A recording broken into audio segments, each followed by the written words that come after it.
All right, everybody, thank you very much for your time today. And today I'm coming to you from Florence, South Carolina, with a bit of a mystery store. So, yes, you do see on the front of the building here HBS Motorsports. So, this company actually now has moved further down the street from where this location is, where we're at today. But when I pulled past this location, I'm like, wait a second, what was this store? I know that it wasn't Kmart because the Kmart in Florence is now a U-Haul. I was thinking maybe it was a movie theater, at least looking from the outside. Maybe it was a Service Merchandise or a Best, but I don't think they had those stores down here in South Carolina. And I'm looking at the entry and exit area, and I'm like, this has to be some type of big department store. So in a few moments here, we're actually going to see the answer to the mystery, okay? Now, for those of you that live in Florence or grew up in Florence, you probably already know what this location was. But in the first shot of the video, and then also you see here, see how the walls are curved on the outside?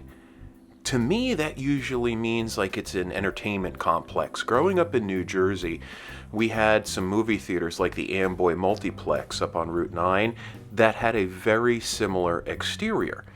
Also, I was like, maybe, I don't know, maybe it was a fun park?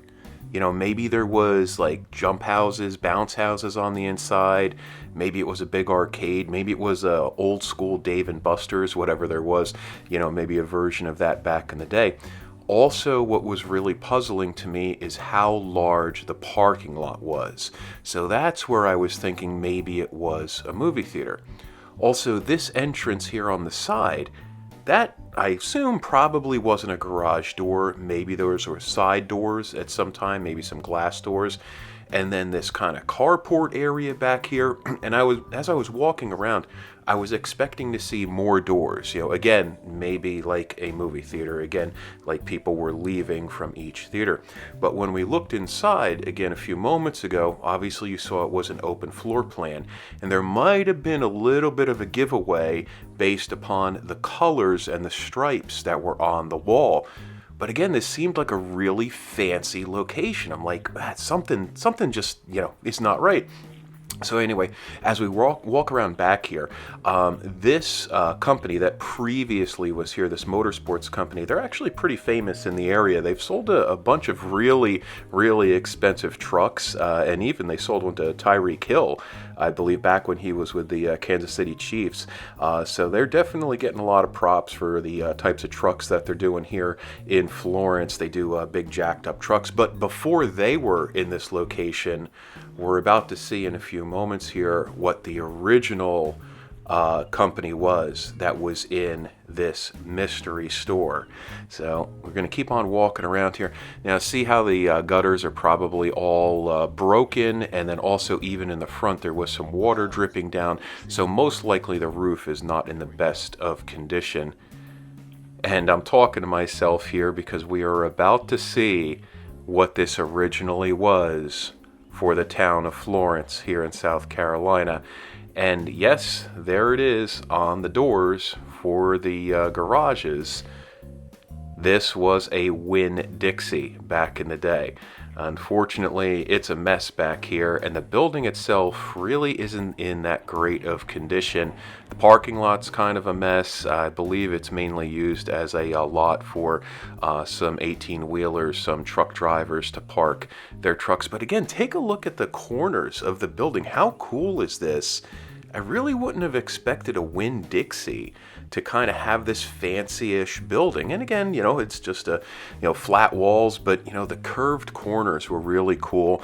And also, I actually did not grow up with Winn-dixie because I'm from New Jersey, and so I'm still learning a little bit about the brand. And where I'm at in Charleston, we have Publix, we have Food Lion. So this Winn-dixie is a little bit of a throwback and the history of what grocery stores were here in South Carolina. And speaking of grocery stores, always want to give a shout out to my man Sleeve from the Sleeve Did It channel. And definitely check Sleeve's channel out if you haven't subscribed to him. Please do. He does some grocery stores that are dotted throughout New Jersey, and specifically ShopRite, which is a brand that I grew up with.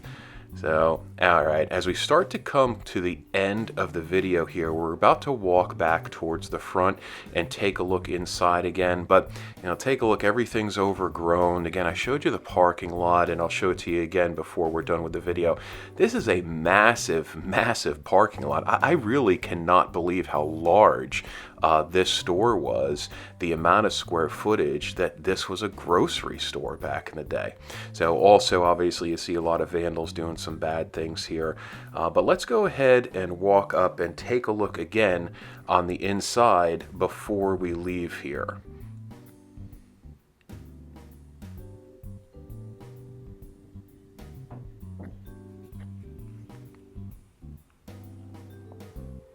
Do one more look on the inside. No magic carpets, by the way, on the doors. I was looking for that. But take a look up above. Ceiling's a mess. Got a lot of mold probably in that building. But again, take a look at those stripes in the back. It's kind of like a yellow, gold, and red. And I assume those were the original Winn-dixie colors from back in the day that were in this building when it was built. But there's that massive parking lot, and guys, I want to thank you so much for your time today. Please join me in another video, and maybe I'll find some more mystery stores. Have a great day. Bye-bye.